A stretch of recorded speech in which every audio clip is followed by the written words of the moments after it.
Badan Penanggulangan Bencana Kabupaten dan Palang Merah Indonesia melakukan pemusalaran dan penguburan 4 jenazah imigran Rohingya. 4 jenazah tersebut dimakamkan di makam massal korban tsunami di Desa Ketapang, Kecamatan Kurungsabe, Kabupaten setempat. Sebanyak 4 jasad imigran Rohingya tersebut ditemukan di Laut Perairan Aceh Jaya setelah dilakukan pencarian selama 2 hari oleh tim gabungan Basarnas Pos Melaboh dan Satgas SAR Pos Aceh Jaya.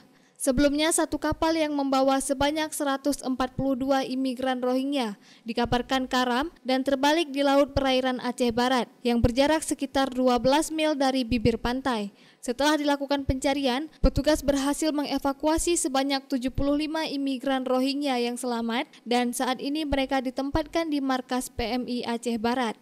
Sekitar jam 4 tadi kedapatan di sekitar 13 mil di laut daerah Calang dan langsung diangkat ke rumah sakit oleh tim. Kemudian kita lakukan pemulasaran di tempat yang telah kita tentukan. Itu memang dari awal kita sudah tetapkan itu kawasan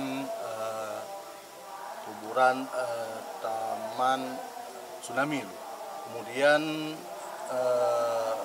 COVID dan hari ini juga kita akan jadikan tempat pemakaman orang tanpa dikenal.